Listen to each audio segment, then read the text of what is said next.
All right, welcome to my third installment of the Foundry tutorial classes. I'm Armand Falconer with Sector 31A and TKB. So let's get right in. We'll go to our create content and I'll load up to my character. And I'm going to just go right into the mission we were working on last time, rescue the ship. If you didn't keep it, doesn't really matter. We didn't really do much of import. We looked primarily last time at space, some of the costuming abilities. One thing I wanted to mention last time, but I just didn't get to it. Why is it called costuming and not a tailor? Uh, the way to think about it is the costume we normally refer, at least in theater, as the clothing. The costume is actually everything. It's the hair, the eyes, the mouth attachment, the fingers, the boots. The entire look is the costume that the NPC is wearing. So you can have a group of Romulans look like a bunch of Borg, or have the Borg tactical cube or diamond actually look like a small shuttle because you're changing its costume, whereas the fundamental underlying NPC with all of its abilities and flight mechanics remain the same. So we're going to go into a ground map, and what we're looking at primarily today is triggers. Triggers are quite possibly one of the most powerful things in the Foundry. They give you the ability to not only just affect the world around by linking them to objectives, allowing you to put in animations for the player as they're running around doing things. It also lets you trigger, hence the name, special effects, side missions, optional dialogue and information. You can even do, though it's more complex, branching story. You can't do branching objectives. Objectives are the list of things on the side that you have to complete. Talk to Captain so and so, interact with the console, destroy the enemy, jump on the table. Those are the things you have to do. But story elements you can allow change, so that's a little bit harder version. What I have loaded up here is the Alini Saratoga interior. I've called it the USS Jamestown Deck 3, and I've thrown my spawn point just over here, though I'll move it back to the original room. Over here, I have a Borg force field. I could have just used a regular force field. I just decided to have something that looked different. So what we're going to do is in this main room, I've placed a few items. I have an alien artifact. I'd picked medium number 3. You can pick whatever you want. I left it at Y0, so it's just going to be placed on the floor. Actually, because it's a floating element, it'll be a little bit higher. The end table I have slightly below the floor at minus 0.5 Y. These are all set to room platform, the Y relative. I have a martini glass set to negative 0.25. I have an isolinear chip set to 0.75. And again, these are all room platforms. So the question is, if you're doing a mission, what do you want your player to do? So the idea that I have in this mission so far is we're going to have the bad guys are going to be back up here in this main end room, and there's going to be some NPCs that we have to rescue by killing the bad guys. But to prevent a rescue, they've put a force field in. I'm going to take these little alien artifacts, and I'm going to put one in each of the main rooms. So I'll just throw one kind of maybe over here. I'll duplicate it. Throw one in this room somewhere. I'll probably put it up here somewhere, but we'll have to play with the height a little bit. I'll guess just 2 meters. It'll probably be wrong, but doesn't matter. And then we'll throw one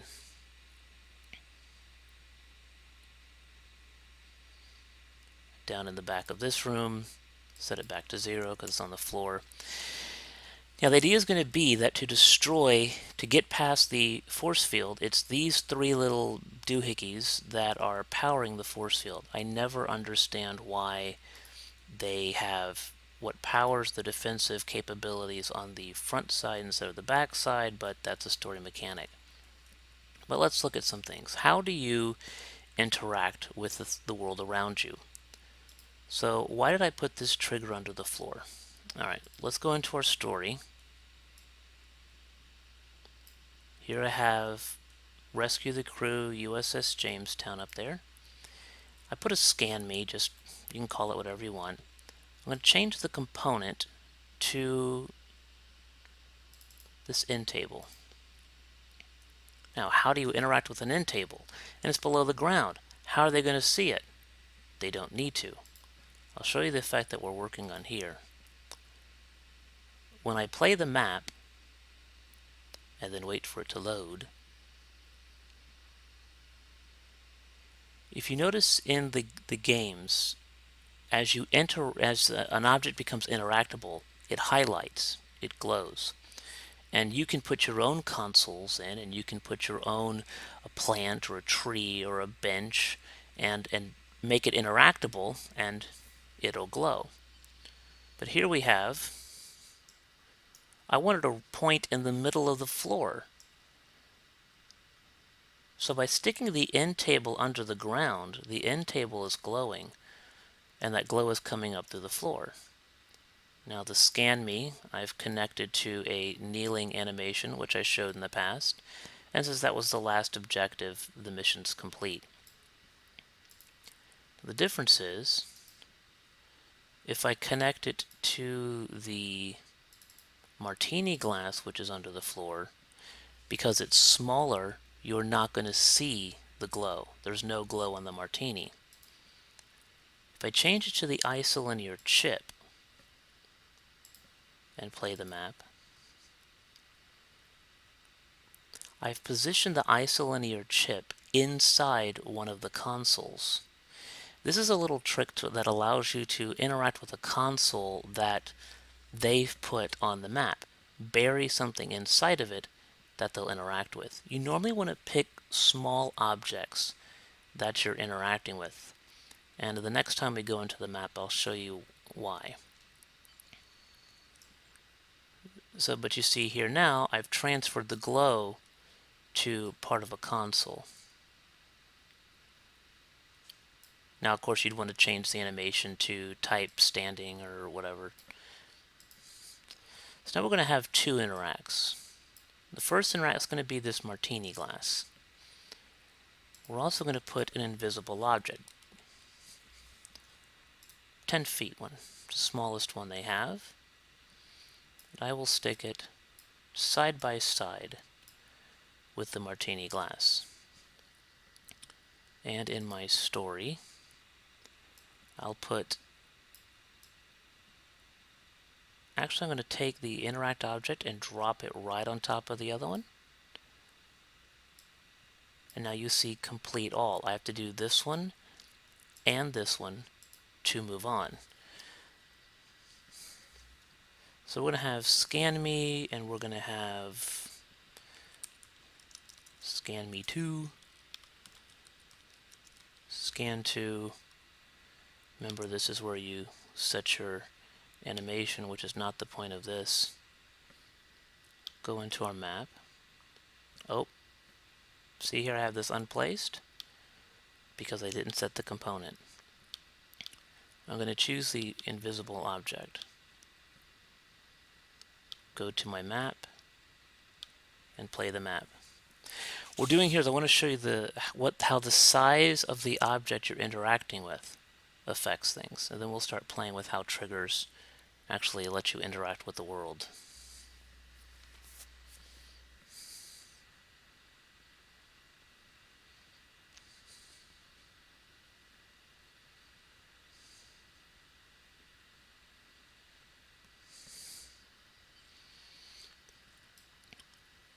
Oh, I didn't change it. It's still an isolinear chip.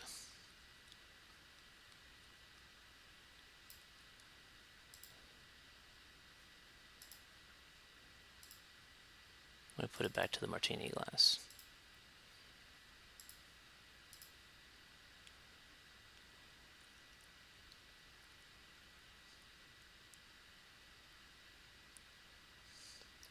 Now you'll notice when we go in this time, you won't see a glow on either object. You're not going to see a glow on the invisible object because it's invisible. You're not going to see a glow on the martini glass because it's too small.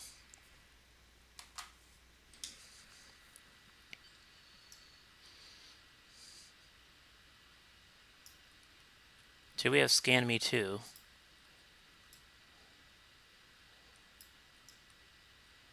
See, I had to come closer to get to scan because the martini glass is smaller.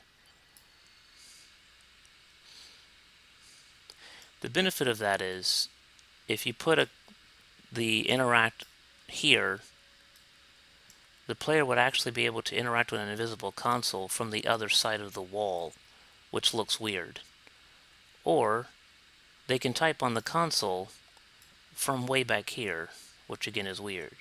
By picking smaller objects like the martini glass, the isolinear chip, they have to get closer to the object, which helps get some immersion.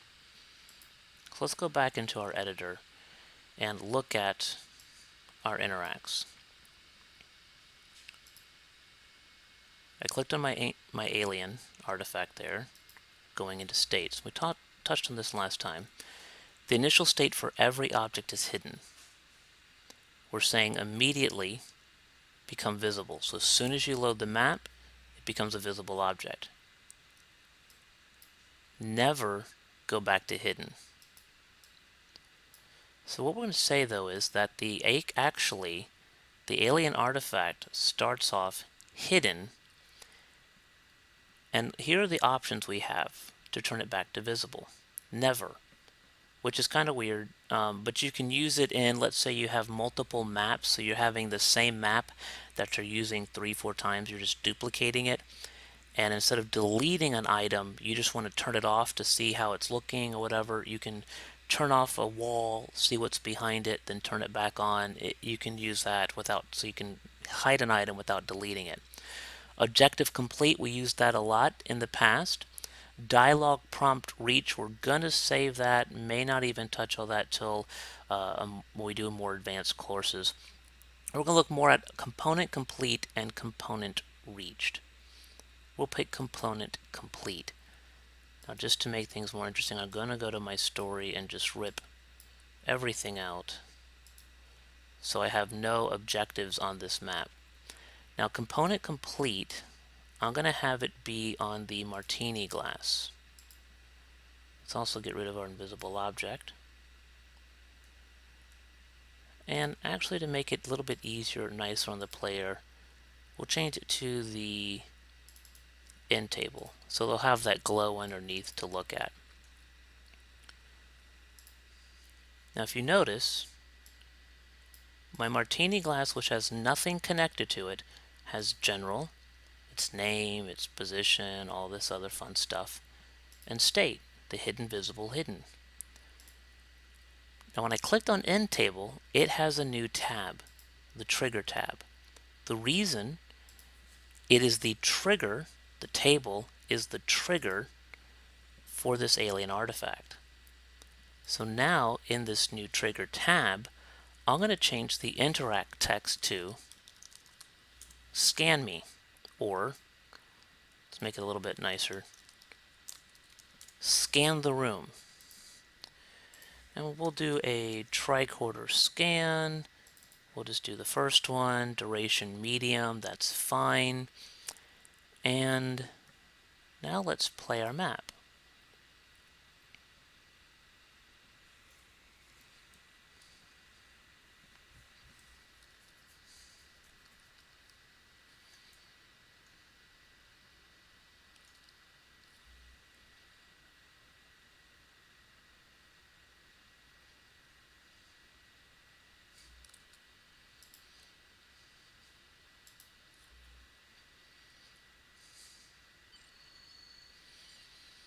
Now I'll get rid of my inventory here. If you notice, I have no asset, no objectives to complete. If you also notice, there is no alien doohickey over here. But as I get close to my end table, I have scanned the room. My character pulls out a tricorder, scans the room, and presto changeo, there is my alien artifact.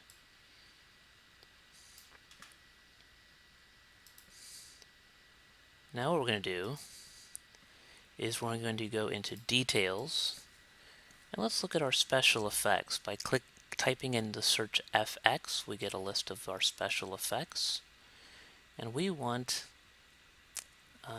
see if we can find a nice explosion. A large, quick explosion, a small, smoky. Let's do a small, smoky explosion.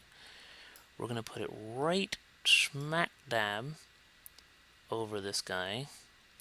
Again, normally I would be a little bit more careful and get the XZ coordinates and copy paste them, but I'm not too terribly concerned at the moment. Let's do states. Now I'm going to say I want this to start off hidden. I don't want you to blow up right when I start. Component complete. What component complete?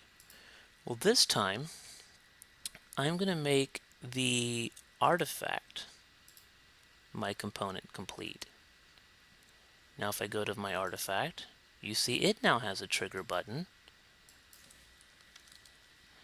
And I'm going to change it set to explode. And let's do a short one. And let's do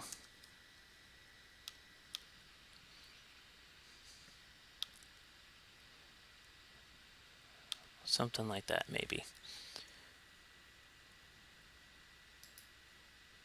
So now we're linking things together.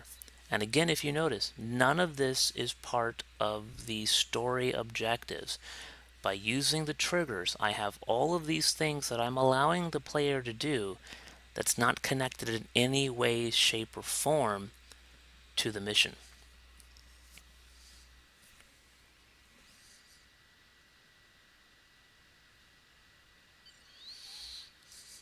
So again, our alien artifact is not there, it's hidden. We're going to scan the room, makes it appear. Now it's glowing because it's an interactable object. My player runs up to it, set to explode, and there is my smoky explosion that went off. Now what we could do is repeat that in the 3 different rooms, and when we've blown up all 3, then the force field comes down. However, let's throw a little surprise and use a place marker.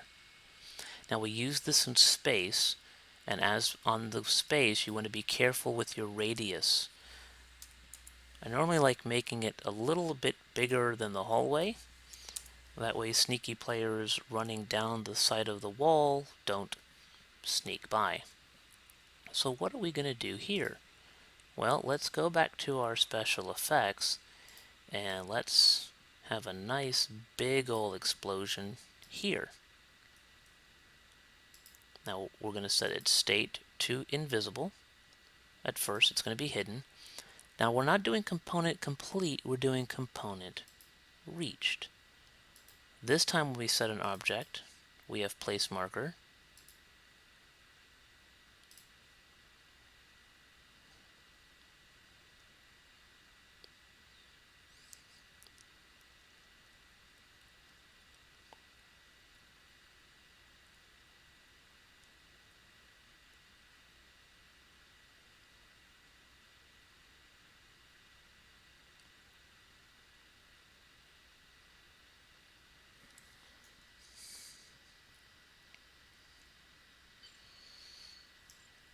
So here's our scan the room, the alien artifact, all that stuff. We're going to ignore it.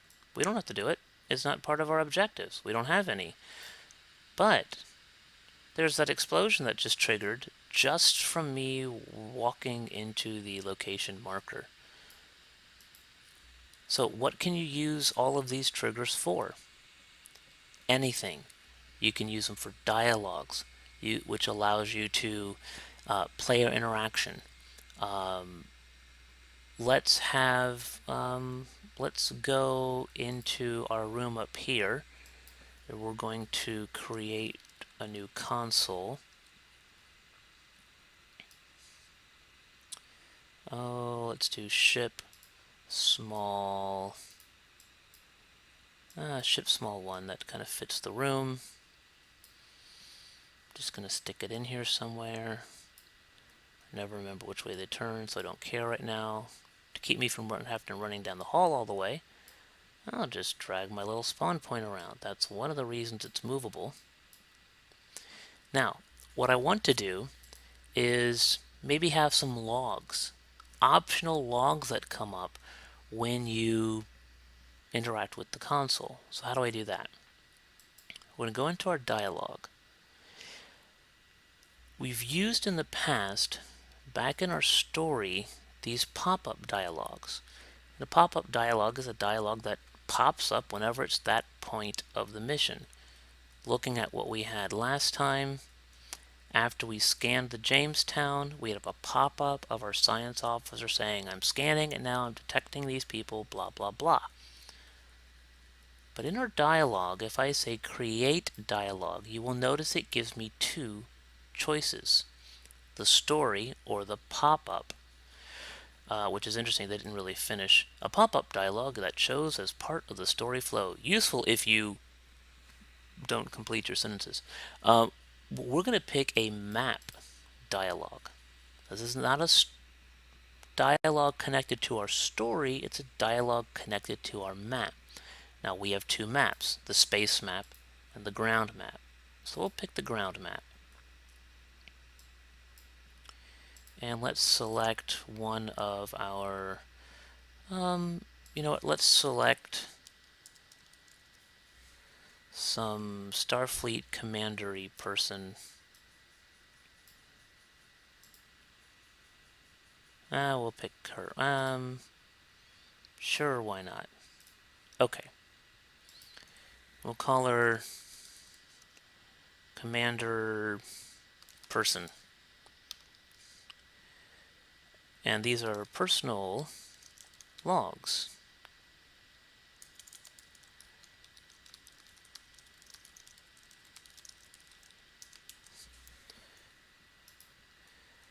Now, here you have our continue button. I want to give them three choices, so I'll just pick this little button here. Now I have two buttons for the player. 3 buttons, 4 buttons. I will scroll out a little so I can see them. And here we'll have log 1, log 2, log 3, and actually we'll say close logs. I'm going to throw a little prompt under each one. And again, you can put Commander Pearson down here. Then you type in that something happened. And later, something else happened. And then sadly, something bad happened. As you can tell, she is a great conversationalist. We'll return to main menu, and I'm just going to highlight Control-C for copy, Control-V for paste, Control-V for paste. See little arrows? I'm going to say, instead of going to success, which closes it down, go back to the beginning. When they hit close logs, success means it'll close the dialogue. Now let's go back to our map, and as I scroll out, you're going to see something new. Dialogue tree. One thing I've not really talked about, I do recommend naming all of these things. So we'll do dialogue, and we'll say person's personal logs. It's easier to remember than dialogue number 43. And it has states as well. It just has hidden invisible. We're going to make it on component complete, and we're going to make it show up when they interact with this console. So now we're player map.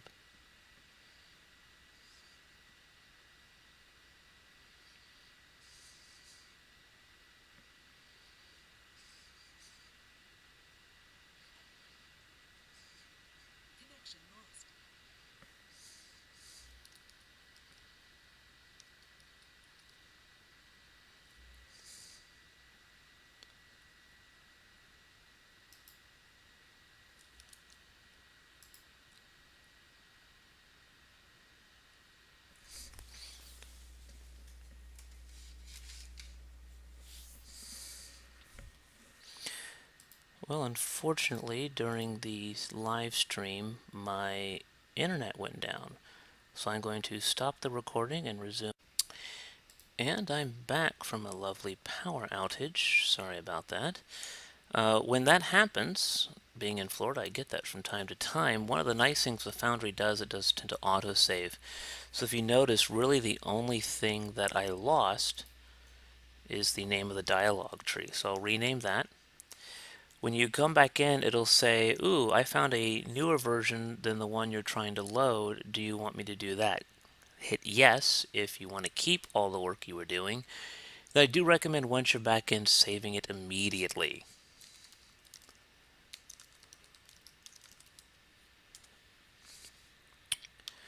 Alright, so we're back to play map.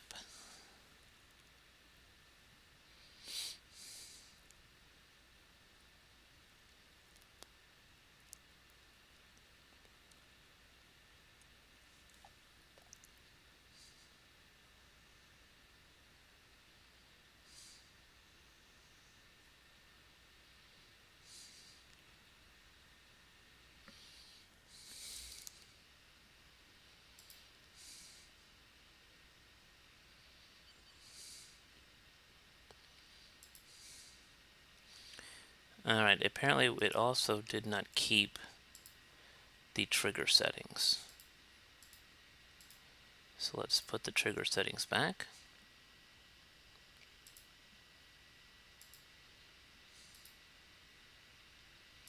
And we'll try again.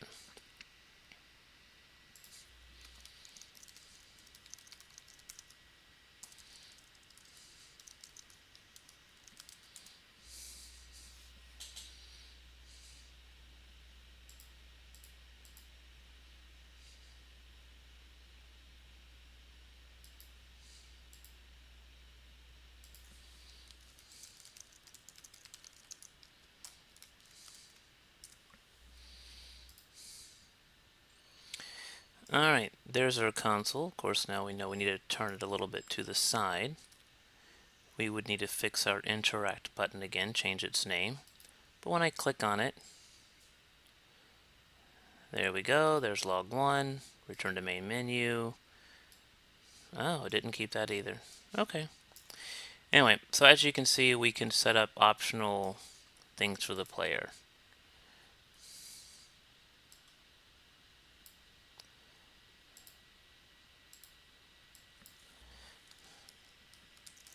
So just changing things to read personal logs, animation. We're going to do type on a ground console. Console's on the ground, so we'll use that. Let's go back to our dialog and fix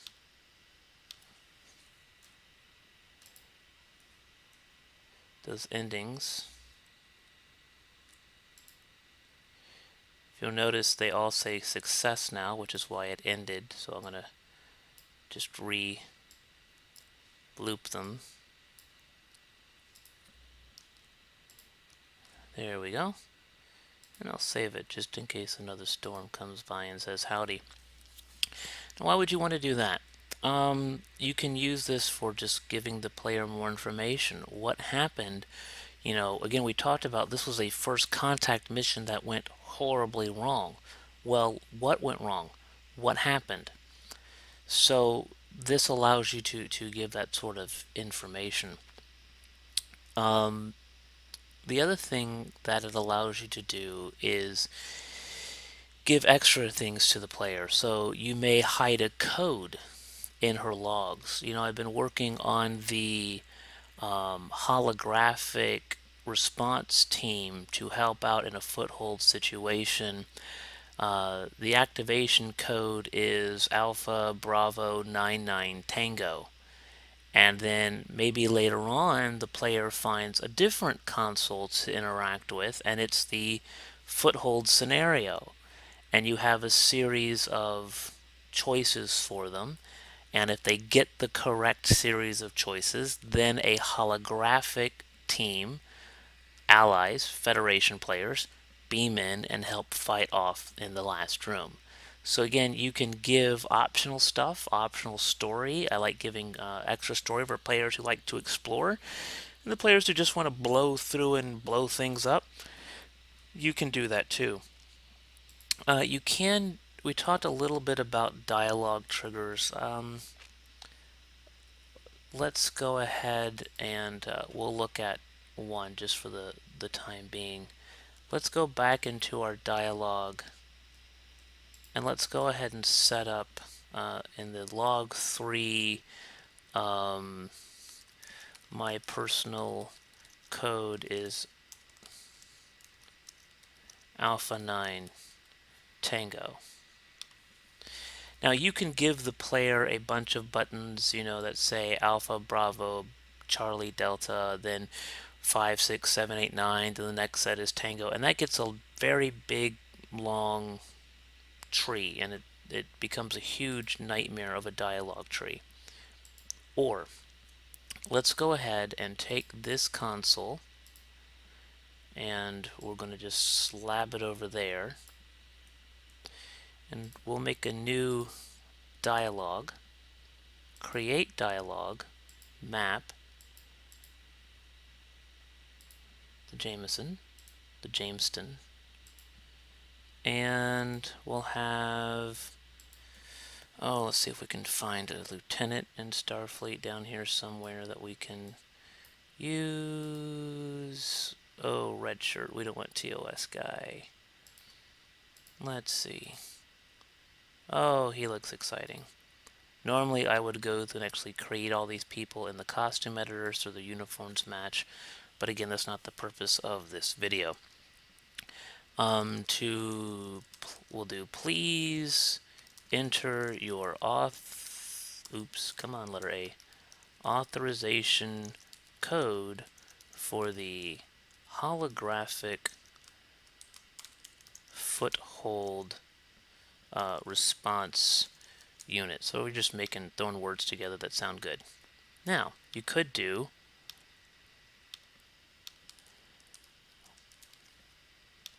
the player has to pick between Alpha, Bravo, and Charlie. Then, under each one, yeah, this is going to get crazy very quickly. They have numbers, so we give them 3 numbers to choose. There's 7, 8, 9. But under this one, there's also 7, 8, 9. And then over here, there's 3 more. And then under each one of these, you'll have, 3 more buttons. Tango, I don't know, Romeo, and Hotel.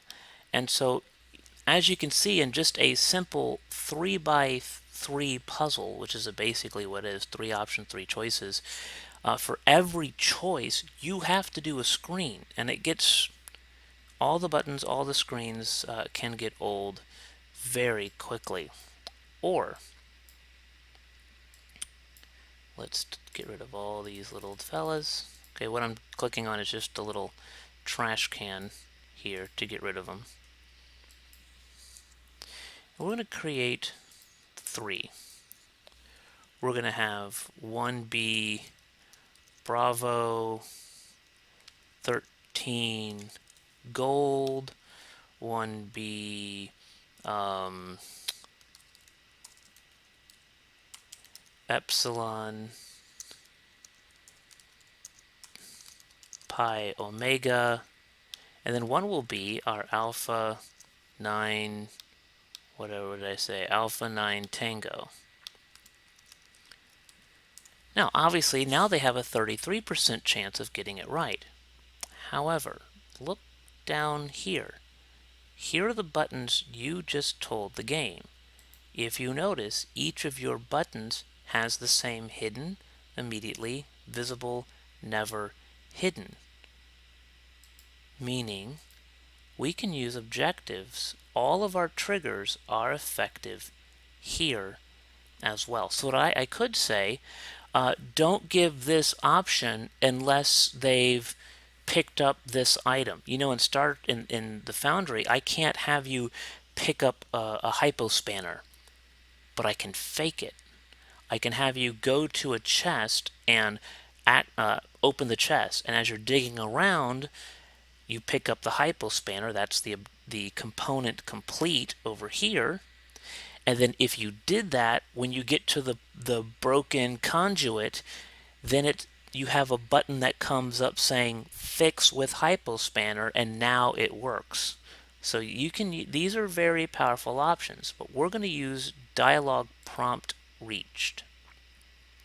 Now select dialog. I can only pick from dialogues on the map. Pop-up dialogues won't work, and dialogues from other maps won't work. So I can pick from even the dialogue I'm in now, but we're going to pick from her personal logs. So now I'm just going to click on this window. So if the player sees this screen, my personal code is Alpha 9 Tango, you can see it's highlighted here. We're going to say OK. You'll see the text here. If they see that, it'll go visible, which means if they don't see it, they won't see the button. How else can we use this? Well, let's look for an NPC group. Let's find some Federation people. We don't want them to fight us. We'll do maybe an ensign and lieutenant commander. We'll stick them right there. And we're going to use hidden and only show up. We'll use our dialog prompt again. Now what we didn't set up was in our dialog these little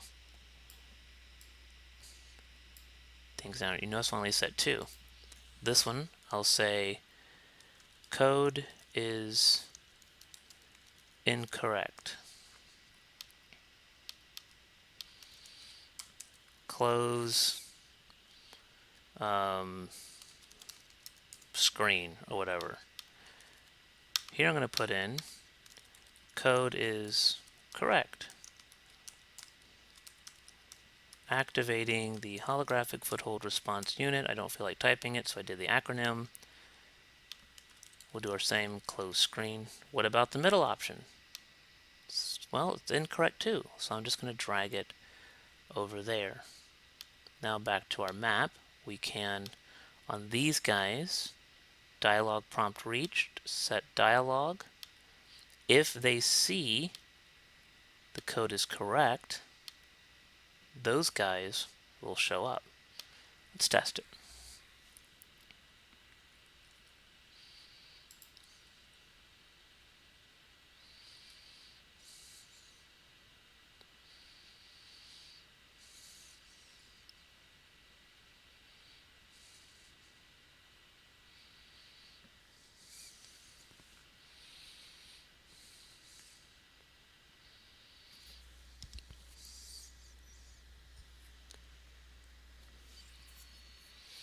Oh, now why did this pop up immediately?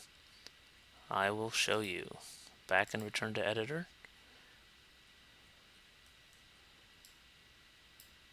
There's our other dialog. That's why I like moving them when they come out. We set it to show up immediately.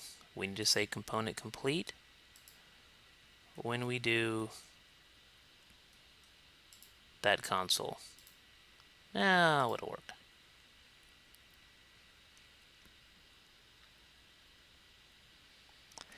The dialog complete is where you're going to get your mission branching. Well, not mission branching so far as story branching. The player said a bunch of mean things to the character, so now he has more enemies to fight. Or he was diplomatic to them, so at the end there's fewer enemies that show up. And that is all possible through there. Now we're going to come over here. We can see it glowing.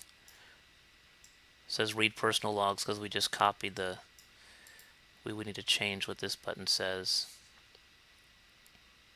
Please enter your code. Notice I have the Bravo 13 Gold, the Epsilon Pi Omega. Both are incorrect. I close the screen. The console is no longer interactable. Doesn't matter if I go over here and read this one and get the code now. It's done. Guys didn't show up. Let's reset the map. So now we're going to read the personal logs first. I know screen 3, there's personal code is Alpha 9 Tango. Close logs. Let's run over to this one. Read the personal logs. Of course, we should change that to interact with console. Notice my button here is visible. Click it, and here's the holographic team. And again, you'd want to name, change the look, name them, holographic foothold response team. That's all costuming and naming, and that's other stuff you can fiddle with. That's pretty much your more powerful effects. I do want to go back and show you a couple other things that you can do with triggers. One thing we haven't really looked at, let's go back to this table here. We're going to come to our story. And actually, let's do the find the console. Find the, how about working console? And then we're going to do interface, whatever you want. And we would set up our typing. Great and goody. We're going to use that isolinear chip trick. Okay. So now when I play from the map,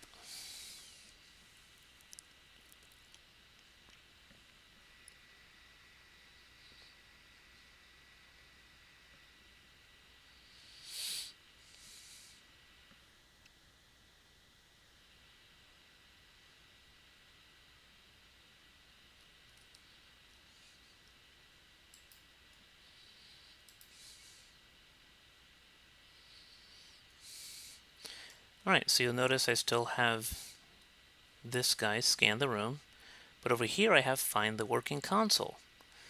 Now here's the odd thing. I got this big green circle. I got the big glowy light over there. I want them to find the console. I'm pointing them right to it. So it's not that challenging for them to find the console. So there's our typing, yippee skippy, ta-da! Alright, so this waypoint, automatic, if we turn it off and play the map,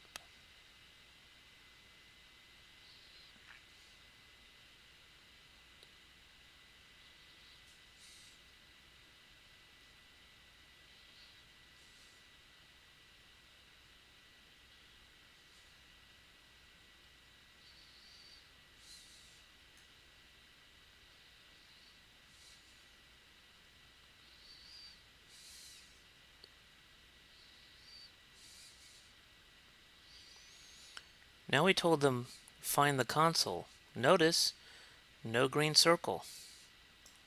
Fortunately, this thing is still glowy, so we'd want to get rid of that. What you could do is you could stick a martini glass in its place, and then there would be no glow. Or you could use the invisible object. We'll switch out a martini glass.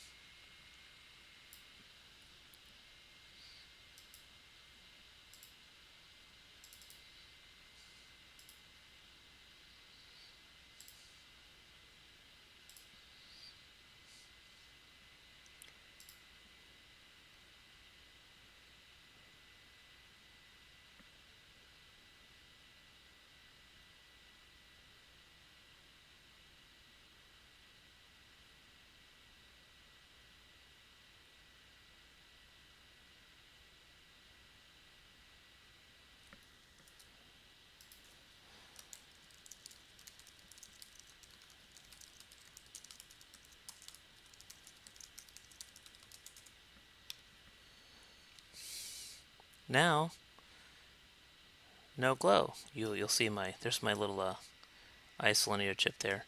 But the idea would be, the player, I don't know which console. No, I can't. I'm not finding it. Where in the world is this console? And that one's all banged up. And let's try these over here. No. Where is it? Where?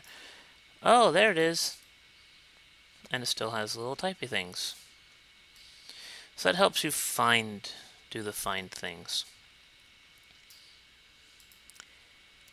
Other thing I want to look at that can, if you're not careful, throw a little wrench in your plans.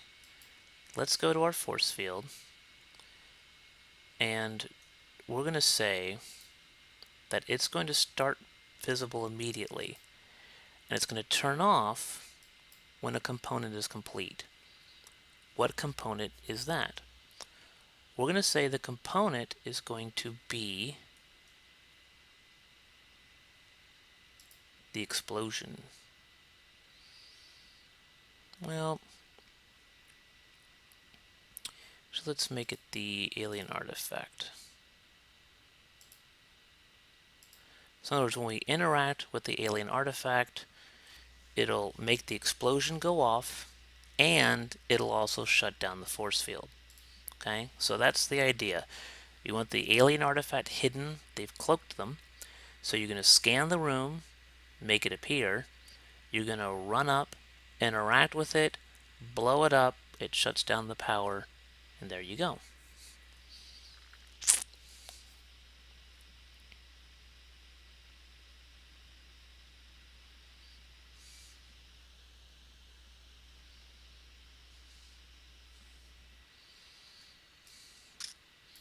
And we can scan the room. There's our alien artifact. Set to explode. And if we wanted to take the time, we could run all the way down there and see that it's gone. Okay, so where's the problem? In the story, we're going to say that you have to shut down the force field. And to do it, you're going to have to interact with the alien probe or artifact or whatever. We're going to call this set to explosion, so we're overwriting some things here. And then in our map, we'll tell our force field to shut down on objective complete. What objective? When we've shut down the force field will go down. Okay, so again, it's the same thing. It's just now all I've done is connected it to my story by putting it in here.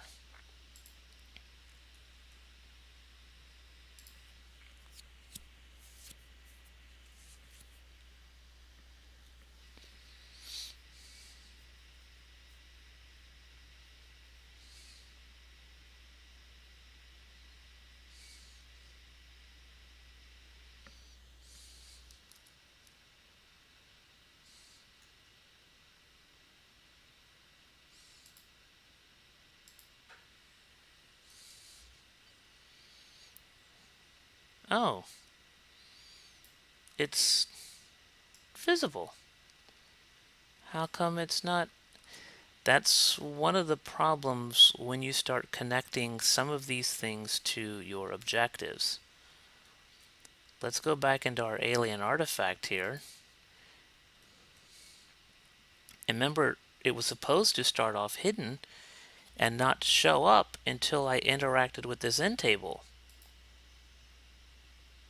Now, all I have is immediately or when the object's in process. To go invisible, this component is complete or this objective is complete. All of those other nice component complete, reach, dialog prompt, objective prompt, all of that gone as soon as I connect it to something here in our story. Now, yes, you can work around it by throwing in your object here of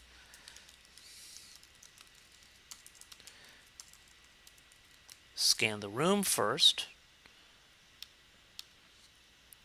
which will be our end table. set it up to scan the room, and then you can set your animation. And now in our maps, say now start off, now only show up when the objective is in progress.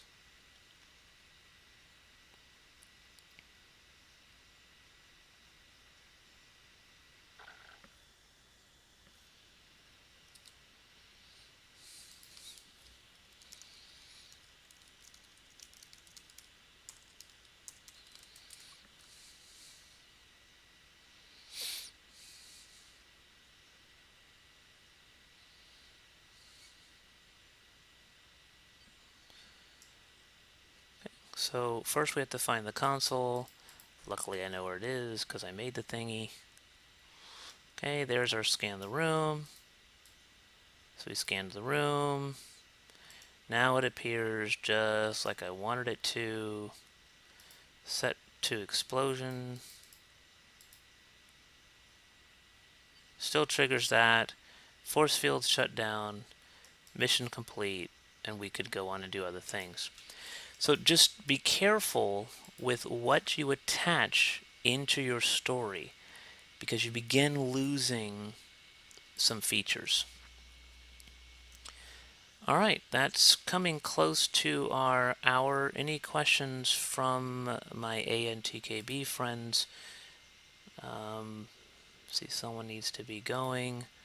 Hope you have a good dinner out with your wife, Lurch. All right, so I'm gonna call that. Thank you very much, and sorry about the lightning, but unfortunately that I cannot control in the Foundry either. Have a good day. Thank you.